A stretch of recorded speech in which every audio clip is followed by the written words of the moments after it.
His first post is beautiful probability. It's a bit of a long one, but the setup is kind of the whole point. So I'll try and summarize it really quick. It's a quote from E.T. Janes that says, 2 medical researchers used the same treatment independently in different hospitals. Neither would falsify data, but one decided beforehand that they would use, because of finite resources, he would stop after treating N equals 100 patients, no matter how many cures were observed. The other had staked his reputation on the efficacy of the treatment and decided he would not stop until the data had indicated a rate of cures definitely greater than 60%, however many patients that might require. In fact, they both stop at 100 because they got 70 cures each. And the question is, should we draw different conclusions from their experiments? I actually have some opinions on that, but I want to save those opinions till the end. I guess first I would just say that what happens in this post is Eliezer speaks eloquently and at some length about how probability theory is math, and math is supposed to be neat, clean, self-consistent. It follows laws, and that is how Bayesian probability is and should be, and that is right and good, and he extols its virtues in that regard. I liked how, because the intuition there is that scientist number 2 is doing something wrong, and therefore their results are less trustworthy. And I think that's the intuition. And the point is he's arguing against that. He's like, no, we have the exact same trial, the exact same numbers. It's the same data. But I liked the quote here. He says, non-Bayesian statisticians might shrug and say, well, not all statistical tools have the same strengths as weaknesses. A hammer isn't like a screwdriver. Yada yada yada. Life is messy. And then there's the Bayesian reply, excuse you? Because this is the common complaint of the Bayesian approach that it's subjective. You're making up numbers, And he's like, well, you're saying that we're too subjective, but you're saying that the evidential impact of an experimental method producing the same data depends on the researcher's private thoughts. That's, I think, the crux here is that I'm not saying the evidential impact of a fixed experimental method producing the same data depends on the researcher's private thoughts, but everything else about the experiment does. Yeah. And so imagine a perfectly spherical vacuum setup here. Yes, these results are the exact same and the evidence is equally strong. Right. But in real life, I'm totally going to trust guy number 1 more because the scientist 2 is hellbent on forcing this conclusion. And that's totally the thing I want to go into too. Yeah. I like the thing he pointed out that, speaking about the perfect spheres in a vacuum thing, I think the quote he used is, he said, it is a fact that you can't use Bayesian methods on many problems because the Bayesian calculation is computationally intractable. And then he points out that the Carnot cycle is an ideal engine. I don't know if I pronounced that name right. In fact, the ideal engine. No engine powered by 2 heat reservoirs can be more efficient than a Carnot engine. But of course, you cannot use a Carnot engine to power a real car. A real car's engine bears the same resemblance to a Carnot engine that the car's tires bear to perfectly rolling cylinders. Clearly then, a Carnot engine is a useless tool for building a real-world car. The second law of thermodynamics obviously is not applicable here. It's too hard to make an engine that obeys it in the real world. Just ignore thermodynamics, use whatever works. Yeah, this is the same problem. When you use approximations for probabilities, it works to the extent that it approximates the ideal Bayesian calculation and fails to the extent that it departs, similar to a Carnot cycle and a actual internal combustion engine. Yeah, I like that. I think he puts it succinctly. It works to the extent that it approximates the ideal calculation and fails to the extent that it departs.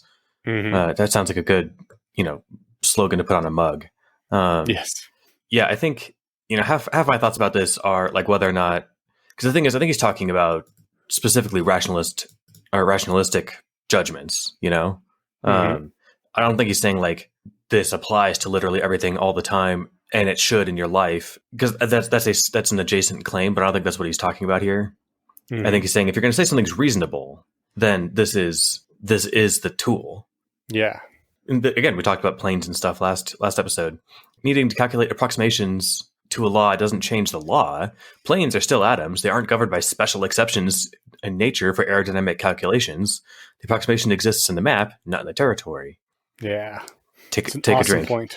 You're right. It reminds me, I just recently read about how the individual blades for jet turbines are created. The amount of actual individual atoms matter that comes into it is kind of surprising. The way that the molten metal cools and crystallizes is extremely important to the formation of these blades, which, is getting down to atom level shit. It's probably not something you would think of when you're making a propeller for the Wright brothers plane, but the the more intense you get, the more the approximations aren't good anymore, and you have to go down to the base level reality. I don't know where that tangent came from. I'm sorry. No, my brain is swollen. You're recovering from what? You're like 8 days into COVID? God, so long. I feel like such a weakling.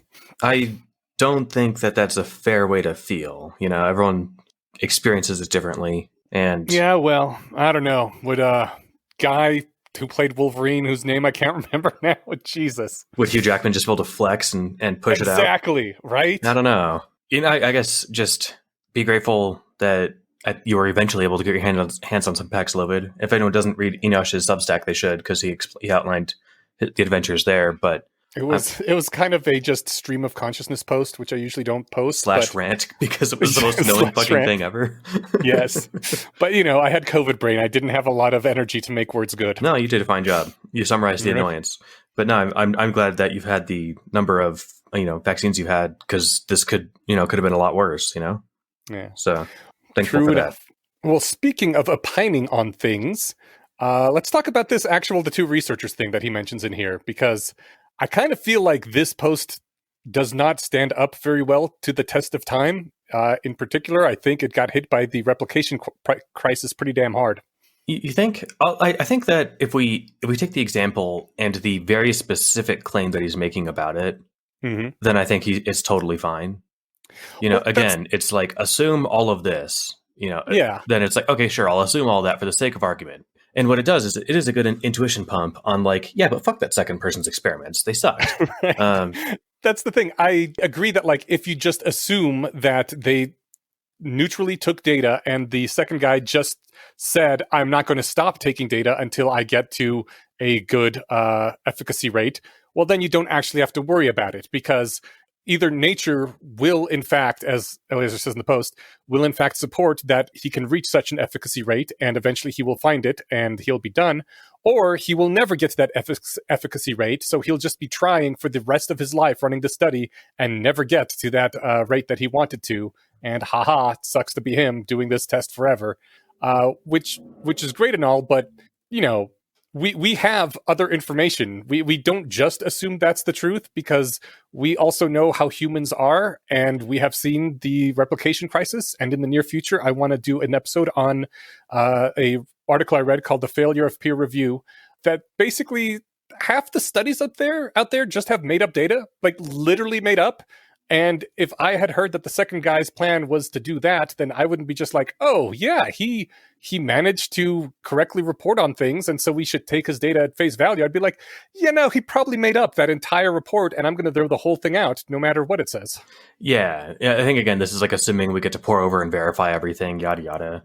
But I've been on a kick of binging a lot of stuff written by and spoken by, because he has a lot of podcasts, Spencer Greenberg of the Clear Thinking podcast. Yeah, good podcast. Yeah, and he was talking about importance hacking.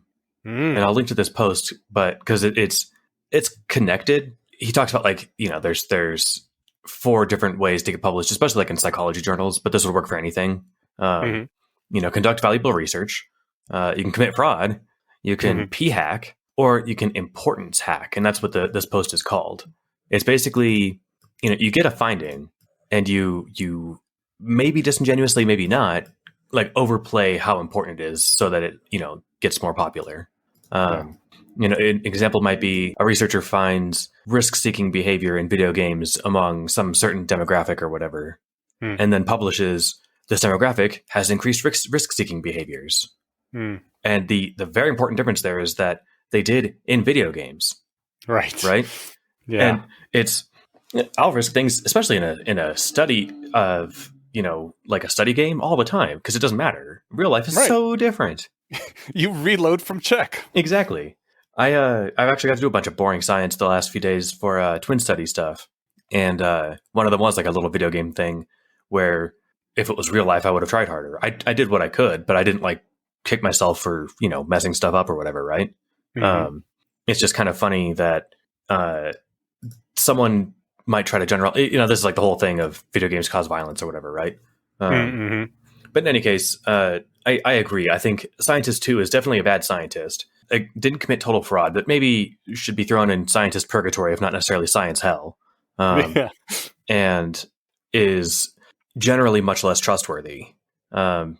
It's in fact one of the signs of a crank that their professional career is dedicated to trying to prove a thing. It's not proof positive that they're a crank. It's just a red flag.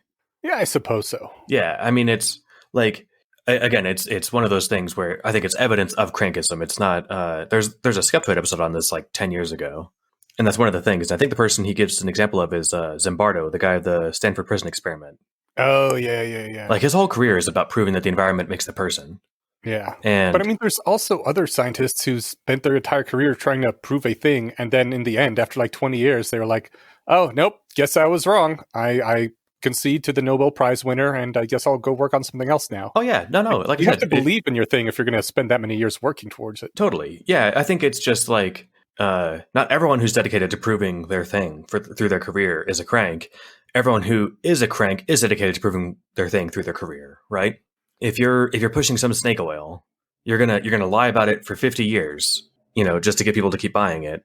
I could also see cranks going the other way, where they're like just willing to say whatever, don't care one way or the other as long as it pushes product. Fair enough, or gets the money. I think it's modest Bayesian evidence that somebody. Not even modest. It's again a red flag. I think even if you checked all 10 flags, you might still be a legit scientist, some wild pioneer, right? Yeah. But the thing is, most wild pioneers are going to be off the mark and wrong, and like egregiously so. Many of them are probably nut jobs. I think your red flags comment is really like kind of on the mark here, because when I read Eliezer's thing and he says that if you do better by using some sort of approximation than by using actual Bayesian laws, you aren't actually doing better. It's because you have snuck in some sort of prior information that was not allowed into the Bayesian update. And I mean, I guess technically I think he's right. I think the prior information that we snuck in here was that all data from scientist number 2 is suspect at the very beginning due to his stated objective of forcing this study to come out positive. But then also, obviously, you should include that in your Bayesian update. And so it doesn't, to say that it's like sneaking it in to acknowledge that just feels wrong to me. I think that's a very valuable piece of information. And if you're ignoring it just because they had the same number of subjects and the same results, you are missing something. I agree. I think that what he's saying that we can't do is, like, if we leave out the fact that the scientist is sus for our Bayesian calculus, we can't use that evidence in our non-Bayesian calculus.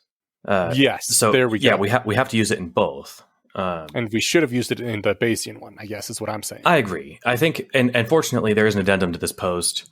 A user called Cyan directs us to chapter 37 of Mackey's excellent statistics book, which is free online, or was whenever this comment was posted, for a more thorough explanation of the opening problem. So cool. I didn't actually read that because it's a textbook online, which sounds like work. Rough. Yeah, work. Yeah.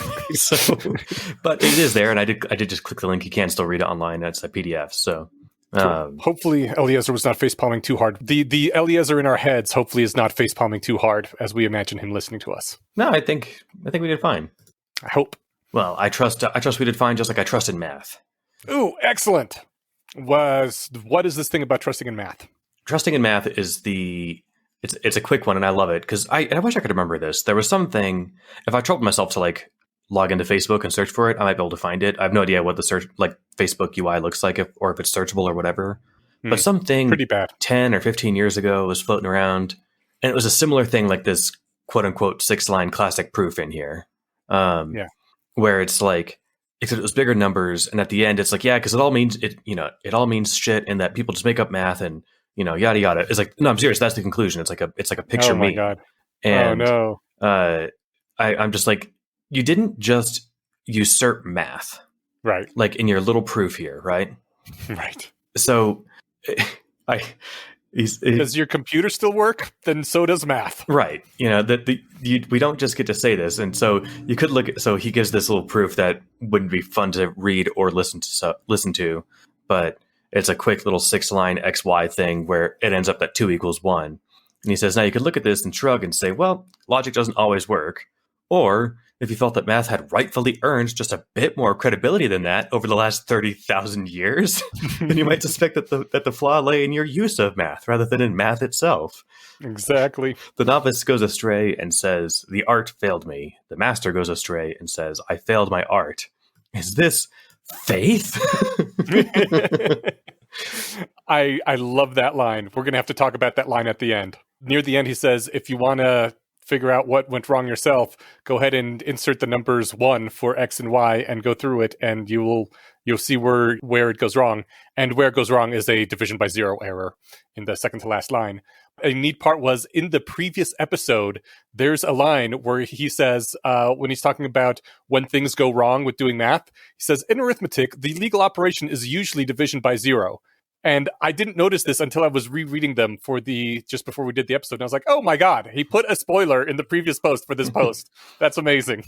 It's not a spoiler. It's a hint. A foreshadowing. Foreshadowing. There we go. Yeah. And that's all right. Yeah. Yeah. No, it's solid. But yeah, he says when the asked question of is this faith, he says, well, you're not going to ignore the contrary evidence. You're going to double check it. So that is why it's not faith. And I think it's totally fair to, again, just go at it with a really low prior. I can follow this because it's basic algebra. If it was more complicated math, then I would just be like, okay, well, I see a lot of Greek on the screen here. And it says at the end of that 2 equals 1, I'm going to go ahead and just assume that they did something wrong, right? Yeah. Even if I can't double check it myself. I think that I would be justified in believing that. Just like if, Well, let's talk about that. That's what I wanted to talk about here, because he said in the post, he says, isn't this motivated skepticism? Well, yes. And you have to decide whether you're going to take the costly actions of looking for additional evidence and doing these calculations based on the evidence you have seen so far, whether that's worth, the cost actions to do this. And then he says, perhaps you should think to yourself, if I didn't spot this flaw at first sight, then I may have accepted some flawed congruent evidence too. What other mistaken proofs do I have in my head whose absurdity is not at first apparent? Which I guess, is a good thing. It introduces doubt. It makes us question our priors, what we already believe. And that is a very good thing for all humans to do. But I want to caveat that with maybe like for all humans to do sometimes, because he goes on to say this last part here, real faith, blind faith would be if you looked at the proof and shrugged and said, seems like a valid proof to me, but I don't care. I believe in math. He says, you have a doubt. Move to resolve it. That is the purpose of a doubt. After all, if the proof does hold up, you will have to discard first-order arithmetic. It's not acceptable to be walking around with your mind containing both the belief that arithmetic is consistent and what seems like a valid proof that 2 equals 1. So, I think he is correct, but also this can take like a lot of time and effort every time you see one of these things. That's what I was going to say. Is if this was a more complicated problem, again, with lots of Greek symbols on the screen, then I'm not prepared to take, 3 years worth of high order mathematics in order to disprove it. I'm going to just assume it's wrong. This problem took me maybe like a couple minutes, but that was when I was like working with an okay brain. Like I've had COVID for the past week, and the amount of stupid that it makes you is really interesting. This is the second time in my life, at least recently, I can remember, because this happened after I had my surgery too, for about a month, I think. I just felt myself be significantly less intelligent. It was a strange way to live life. See, that's how I feel all the time. Well, I mean, that's the thing, like in that state, and I know that a lot of people live that state. I don't know how smart I actually am, but obviously there's some people smarter than me and some people not as smart. I could not have solved various things. Maybe this I could have, but there's a lot of other things that I just do not have the ability to solve even now. There's a lot of simpler things that I don't have the ability to solve when I'm less functional, and which a lot of other people don't. Like, I don't know how we have any choice but to just take some things on faith. Like, I've seen enough proof that this works. I saw various other ways I was able to understand it when I was smarter, or when I had someone sit down for an hour and explain it to me, that when I see a similar problem, I'm just going to be like, this is probably similar to when it was explained to me. And I feel good doing that, partly because I trust the people around me far more than I would trust the priest, and partly because I see the results, and the results, there's ain't nobody being resurrected by Jesus, but there's plenty of people being healed of COVID. The results make a big difference, but like, I still feel like in the end, I'm kind of doing the faith thing, and I don't know how I feel about that. I think you're just saving I wish time. I had infinite time and energy. That's the thing. Like, we talked last week, and I used the example of like, if Neil deGrasse Tyson tells me the universe is actually 15 billion years old, not 13.4 or whatever. Yeah. Like, I'm going to take basically on faith that he's right. Yeah. Especially if like if he's not the only person saying it, if every astrophysicist agreed with him, right? Right. Like, but when the young Earth creationist on the college campus screams that the universe is 10,000 years old, I don't like need to personally become a geologist, the kind of chemist that can carbon date stuff. Right. I don't need to become a full-fledged, polymath scientist to prove I'm wrong. I can just like, nah, I think you're full of shit. And I think it's perfectly fine to save yourself the time doing that. Again, in a universe with infinite time, sure, why not? If you have literally all the time in the universe. How are we supposed to live in a world where one of the tenets of rationality is, if you have doubt, you move to resolve it? That is the purpose of doubt. And also, we don't have infinite time, we don't have infinite energy. I think that you can resolve it in different ways. Like, if I see a convincing magic trick, I haven't seen this done in person, but Penn and Teller's bullet catch is supposed to be really good. They let people in the audience carve or write like with a Sharpie or whatever onto the bullet, and then they shoot each other with it, and it lands in each other's mouths. Or rather, they have two bullets, right? Right, and they catch them in their teeth, right? Right. Yeah. And so, like, one thing is like, oh, I just saw them catch bullets. This is amazing. They are secretly Superman. Or like, I feel like I've been tricked. Like, so I don't have to know how they do the trick to just say, I don't think they actually did that. Yeah. Right. Especially if it's some, phony magician who's going to pretend like they're doing actual magic. Like, I don't have to know, like Uri Geller was a famous one from the 80s. Maybe with the spoon bending. Yeah, he could bend spoons and he could turn pages on books, and he blew on the pages. That's how he turned them. But if I didn't know that, I could just see him do it. I'm like, I don't think you're actually doing that with your brain. And in fact, when Randy, is here, let's put some flour on it, and if you can turn the page without the flour moving, then you're doing it with your mind, sure. And lo and behold, he couldn't do it. So like. Anyway, like, so I guess what I was going to say is you can offload some of that work. I think it is totally legit to offload it to a heuristic, like people can't catch bullets. And you can also, like, if it's stuff like this, again, if someone's claiming to overthrow basic algebra or, math using basic algebra, I'm going to just go ahead and not believe it because it's not blind faith. It's really, really well-earned faith. There's that, but also if it was like higher order stuff or something that was slightly more contentious, I'd be comfortable resolving my doubt by asking another expert. One I trust, one who's otherwise valid reasoning I can, follow and endorse, or maybe multiple experts.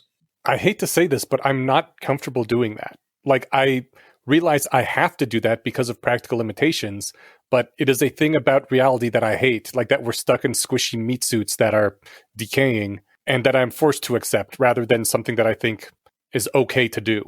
I mean, I guess it's not morally bad to do because you have no choice but to do it, but it's just, it leaves me feeling unhappy. I wonder, it feels like it is faith and I don't like it. I guess I feel what you're talking about, but I don't feel like this is a good example of it.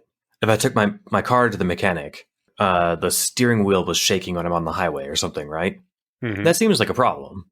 And there's a handful of causes that I can like vaguely articulate because I know very little. I know some little amount about cars. If I take it to the mechanic and whatever, he takes one look at it for 3 seconds and he's like, "Oh, it's fine." And I'm like, "Well, how do you know?" He's like, "Oh, I'm really good at my job." Yeah. just trust. And well, can you explain it? No, just trust me. It would take way too long to explain it. Like that sounds like bullshit, right? It does. But if I take it in and whatever, they take it all apart and they say, oh yeah, what it is, it's not your alignment, it's not your wheels, it's legit your steering wheel just hates being at 72 miles an hour or something. It's stupid, but here's the explanation. Like I don't have to be a mechanic to be like, okay, that sounds plausible, right? Yeah. I'm prepared to take your word for it because I can follow most of what you're saying.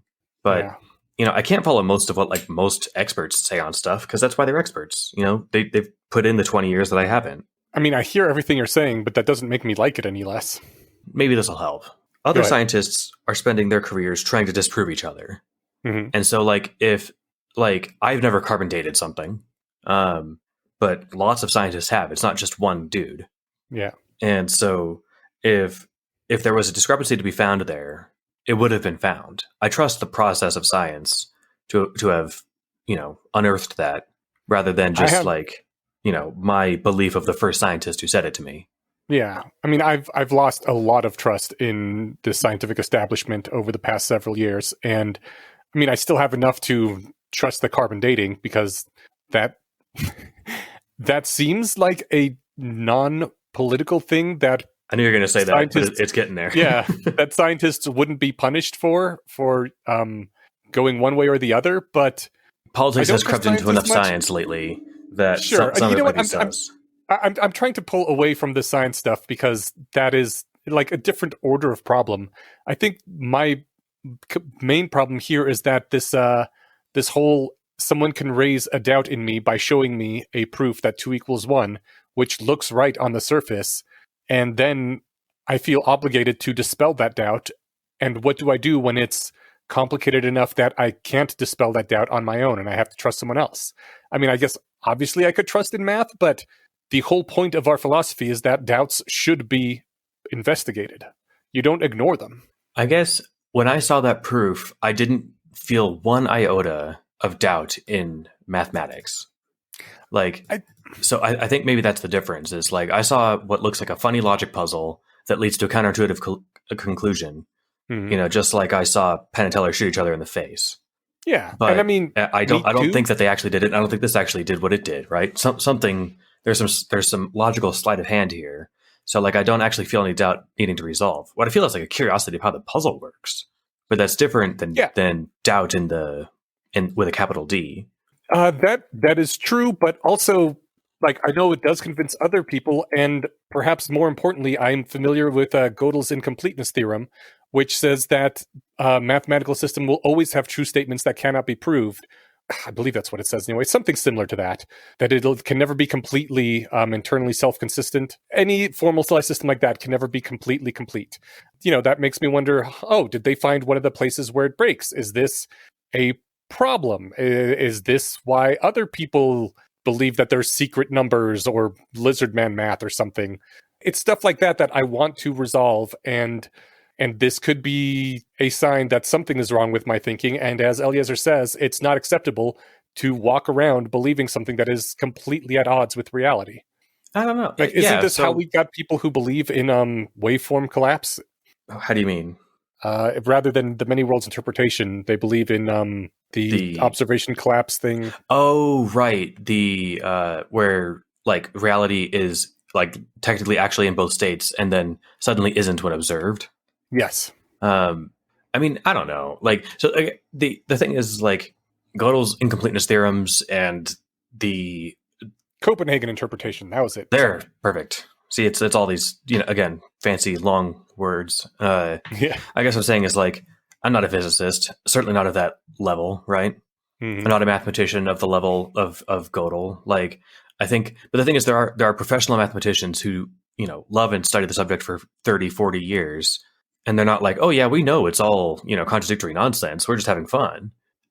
That's not how, at least as far as I'm aware, any mathematician feels. At the level, certainly at the level of math that I care about, everything's consistent enough. It's not like I ever, if I want 5 bananas and I put 1, 2, 3, 4, and 5 in my cart, it's not like I ever end up with another number, right? Yeah. If there's some esoteric situation with, again, higher order non-applied mathematics where it's and you can see it's different, then like, okay, well, that's just a neat thing you did. I'm still not convinced that, 2 + 3 isn't 5. Yeah. But I feel what you're saying. Maybe, it sounds like you're the kind of person who might actually just love to dig into math. Maybe you want to become a mathematician. I don't think I have the chops for it. I think at this point, I actually have a mental model of Wes in my head, slapping me about saying, Eneash, okay, you have done enough self-flagellating, saying how terrible you are for not investigating your doubts. Get over it already, because you're being a douche and holding up the podcast. Maybe. I don't know if I don't know if he'd be that harsh on you. I think this is this is the part where we talk about fun problems. These are 2 short posts, and we want to make it last more than 5 minutes. I'm actually fine with them being short when they need to be short. I just had a lot of thoughts about, faith, and if I'm a bad person. I don't know. I got a guilt complex or something. All right. I got a lot of issues, man. I can confidently say that you're not a bad person, not in any measure. Like I said, we can't feel bad for failing to do the impossible. Yeah. And if, again, this problem, we're capable of finding the problem with it, or this math puzzle, right? But with some crazy complicated one, it's like, I can't actually prove you wrong, but I don't believe you. I think that's a completely fine retort, right? Yeah, but that's also the retort creationists have to evolutionists. Right, but they're saying that in the face of much more compelling evidence. Like, they're the ones trying to say, look, I've disproved math, rather than, I stand firm with math. I think math's history is probably stronger than your claim that you just disproved it with 6 lines of algebra. I mean, that's definitely true of the 6 lines of algebra. Yeah, all right, we should move on. But I hear what you're saying. Sometimes it's weird because we make some similar noises that, people who make wrong arguments make. But I think it's important to, I guess, keep that in mind. If you realize like, oh, I'm making the same things that people who, say wrong things are making, I should probably be extra careful when I investigate these thoughts, right? I think that's a good lesson to draw from it, but it doesn't necessarily mean you're wrong. He does say, like, faith that the sun will rise in the east, just like it did the last 100,000 times, is different from faith that tomorrow a green goblin will give you a big gold bag of doubloons, right? This is sometimes just like a language problem. We have one word that encompasses like 2 radically different kinds of thinking.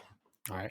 So I think that's where I sleep at night here, is like my faith that the basics of math are correct as I have been taught them is not like the faith of the young earth creationist who believes that, all of modern science is wrong.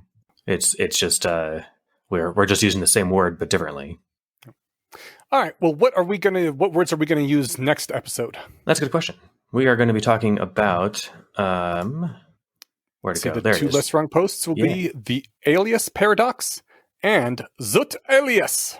Well, it's I can't. It's actually Allais. It's not alias. It's Allais. I don't know how you'd say that. Is that not how you spell alias? Alias is IAS. Oh. You do got the COVID brain. You're as dyslexic as I am. Fucking butts in my face and eyes. All right. All right. Well, we'll see y'all back here in a couple of weeks.